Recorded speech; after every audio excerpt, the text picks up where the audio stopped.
chef at the Fairmont Pacific Rim. Specifically, restaurant ORU is what we're talking about today. And I think what we really want to talk about is a great trip we took to a farm that we're really good friends with the owner and go way back with them, but Natural Pastures in Comox. It's a third generation heritage organic farm, and so we wanted to go see firsthand what he's doing and some of the projects he does that are pretty unique to what's going on, and we got out there first thing to see it.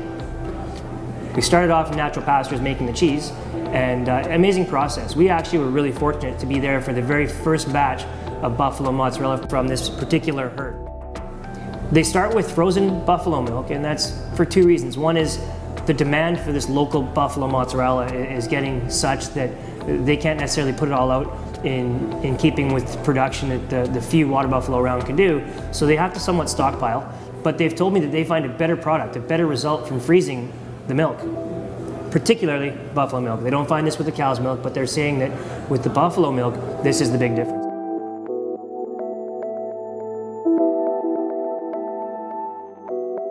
I think the major difference you see in the buffalo mozzarella, it's richer, it's fatter, it's firmer, but what we really see is but it retains a creaminess. You get your fior di latte and your other cow's milk mozzarella, so there's definitely a creamy aspect to it, but this particular buffalo mozzarella, it has a very firm bite to it, but it melts after that, and you've got a lot of creaminess to it. When you cut a fresh ball of the buffalo mozzarella, you see some milk still coming out of it, because we were cutting it and serving it 2 days after we made it.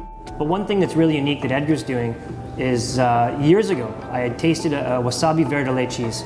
And a verdele is a unique cheese that Edgar invented, that they made at Natural Pastures, and it's a combination of cheddar and Gruyere and raclette. This is a guy, the dairy herd, making award-winning cheese, who in his spare time is growing wasabi in a bog somewhere on his farm.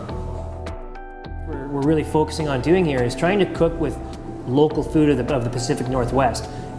Flavors of the Pacific Rim is where we pull in aspects and cooking techniques and different things we've seen around the world for how to treat the product.